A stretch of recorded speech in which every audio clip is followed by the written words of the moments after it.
Nakatakdang pulungin ng DFA ang ilan sa mga umuwing ambassador sa Middle East. Ukol pa rin yan sa umano'y nagaganap na sexual exploitation sa ilang embahada roon. Hinihikayat naman ng DFA ang mga biktima ng pang-aabuso na lumantad na. Nakatutok si JP Soriano. Mula sa NAIA, dumiretso agad sa DFA sa Pasay ang ilang Philippine ambassador mula sa Middle East.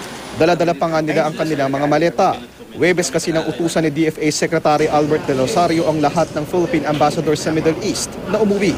Bunsod yan ang umano'y sex for flight at prostitution scheme na isiniwalat ni Akbayan Party List Representative Walden Bello.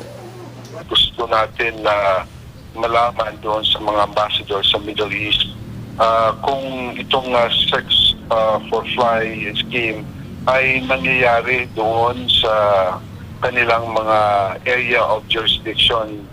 At kung mayroon mga formal complaints na natanggap sila doon sa kanilang area of jurisdiction. Tumanggi ang mga ambassador na magsalita at humarap sa kamera.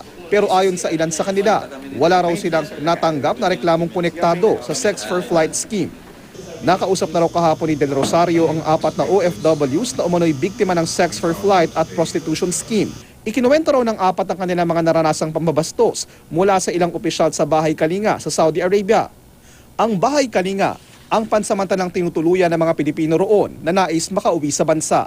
Pero ayon sa DFA, hindi pa raw nagbibigay ng formal na salaysay o naghahain ng formal na reklamo ang 4. Kaya hinihimok ng DFA mga naging biktima ng sinasabing sex for flight scheme na magsumbong sa otoridad at magsampa ng formal na reklamo.